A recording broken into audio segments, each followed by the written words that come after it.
Hello friends, Hi Kitchen Recipes in Malayalam എല്ലാവർക്കും സ്വാഗതം. വളരെ സോഫ്റ്റ് ആയിട്ടുള്ള ഒരു കുബൂസ് റെസിപ്പിയാണ് ഇന്ന് ഞാൻ നിങ്ങൾക്ക് ഷെയർ ചെയ്യുന്നത്. അപ്പോൾ നമുക്ക് വേഗം തന്നെ റെസിപ്പിയിലോട്ട് കടക്കാം.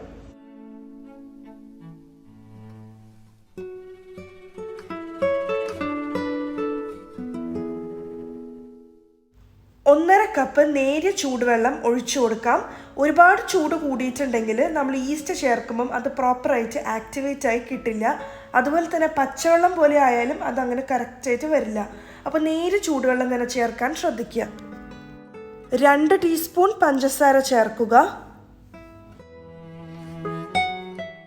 2 ടീസ്പൂൺ ഇതുപോലത്തെ ഇൻസ്റ്റൻറ്റ് ഈസ്റ്റ് ഞാൻ ചേർത്ത് കൊടുത്തിട്ടുണ്ട്. എന്നിട്ട് നമുക്കിതിനെ ജസ്റ്റ് ഒന്ന് മിക്സ് ചെയ്തെടുത്തതിന് ശേഷം ഇതിനെ കവർ ചെയ്ത് നല്ല അത്യാവശ്യം ചൂടുള്ള ഒരു സ്ഥലത്ത് മാറ്റി വയ്ക്കാം.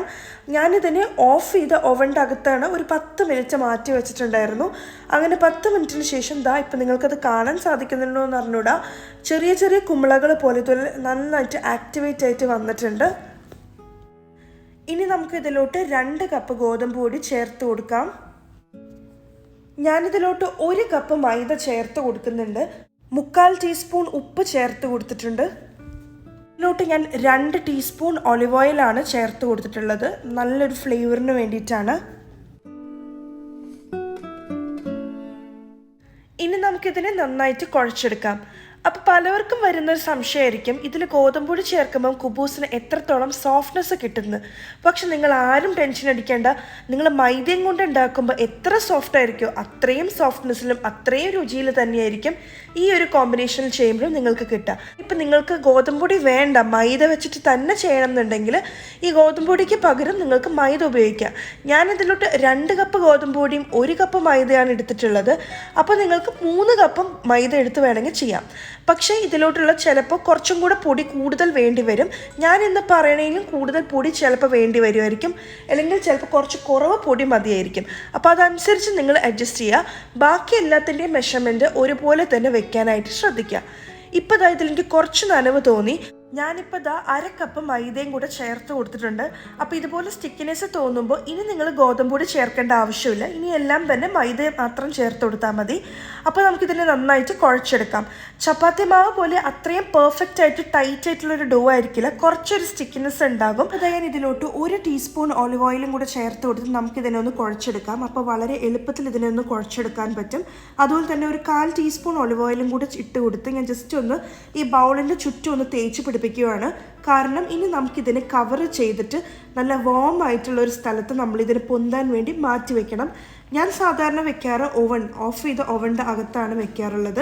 അപ്പോൾ ഇതുപോലെ നിങ്ങൾ 1.5 മണിക്കൂറോ 2 മണിക്കൂറോ പൊന്താൻ വെക്കുവാണെങ്കിൽ ചിലപ്പോൾ അതങ്ങനെ ഡ്രൈ ആയി പോകും. അപ്പോൾ ഡ്രൈ ആയി പോകാണ്ടിരിക്കാൻ വേണ്ടിയിട്ടാണ് ഞാൻ ഈ ബൗളിന് ചുറ്റും കൂടെ ഞാൻ കുറച്ച് ഒലിവ് ഓയിൽ തേച്ച് കൊടുക്കുന്നത്. അപ്പോൾ ഇതുപോലെ നമുക്ക് മൂടി വെക്കാം. നല്ല തണുപ്പുള്ള സ്ഥലമൊക്കെ ആണെങ്കിൽ കൂടുതൽ സമയം എടുക്കുമായിരിക്കും ഇത് പൊന്തി കിട്ടാനായിട്ട്. എനിക്ക് ഏകദേശം 1.5 മണിക്കൂർ സമയമാണ് എടുത്തിട്ടുണ്ടായിരുന്നുള്ളൂ ഇത് പൊന്താനായിട്ട്. അപ്പോൾ അത് നന്നായിട്ട് പൊന്തി വന്നിട്ടുണ്ട്. ഇനി നമുക്കിതിനെ നന്നായിട്ട് കുഴച്ചെടുക്കാം.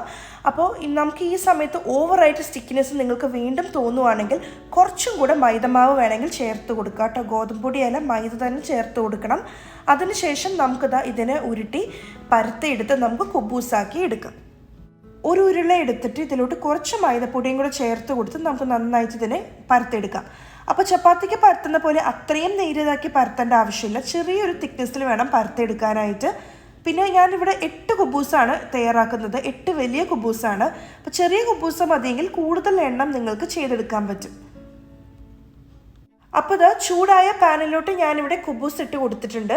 അപ്പോൾ എപ്പോഴും ഒരു മീഡിയം ടു മീഡിയം ലോ ഫ്ലെയിമിൽ ഇട്ടിട്ട് വേണം നമുക്ക് ഈ കുബൂസിനെ ചുട്ടെടുക്കാനായിട്ട്. ഒരുപാട് തീ കൂടാനും പാടില്ല, തീരെ തീ കുറയാനും പാടില്ല. അപ്പോൾ ഏകദേശം ഒരു 6 സെക്കൻഡൊക്കെ കഴിയുമ്പോൾ നമുക്കിതിനെ തിരിച്ചിട്ട് കൊടുക്കാം. അതിനുശേഷം ഞാൻ ഒരു 12 സെക്കൻഡ് ഒന്ന് വെയിറ്റ് ചെയ്യും. അതിനുശേഷം നമുക്ക് വീണ്ടും തിരിച്ചിട്ട് കൊടുക്കാം. അപ്പോൾ ഇതിൻ്റെ കുക്കിംഗ് ടൈം എന്ന് പറയുന്നത് ചപ്പാത്തിക്ക് പോലെയല്ല, കുറച്ചും കൂടെ കൂടുതൽ സമയം എടുക്കും. ഏകദേശം ഒരു 1 മിനിറ്റ് മുതൽ 2 മിനിറ്റ് സമയം വരെ ചിലപ്പോൾ ഇതിന് കുക്കിംഗ് ടൈം വേണ്ടി വരും. കാരണം ഇതിന് കുറച്ച് കട്ടിയൊക്കെ ഉണ്ടല്ലോ. അപ്പോൾ ഇതുപോലെ നമുക്ക് ചെറുതായിട്ടൊന്ന് പ്രസ് ചെയ്ത് കൊടുക്കുക. അപ്പോഴേക്കും ഇത് നന്നായിട്ട് ഇങ്ങനെ ബോൾ പോലെ വരും. അപ്പോൾ നമുക്ക് ഇടയ്ക്ക് തിരിച്ചും മറിച്ചൊക്കെ ഇട്ട് കൊടുക്കാം കേട്ടോ.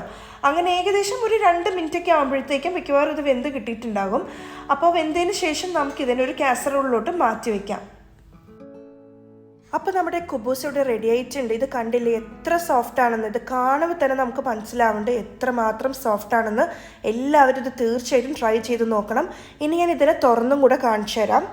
അപ്പോൾ കണ്ടില്ലേ നല്ല പോക്കറ്റ് പോലെ ഇരിക്കുന്നുണ്ട്. ഇത് കാണുമ്പോൾ തന്നെ അറിയാൻ പറ്റും എത്രമാത്രം സോഫ്റ്റ് ആണെന്ന്. അപ്പോൾ എല്ലാവരും ഇത് തീർച്ചയായിട്ടും ട്രൈ ചെയ്ത് നോക്കണം.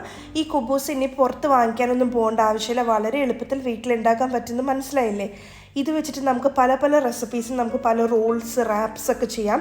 അതിലേറ്റവും ഫേമസ് ആയിട്ടുള്ളതാണ് നമ്മുടെ ചിക്കൻ ഷവർമ.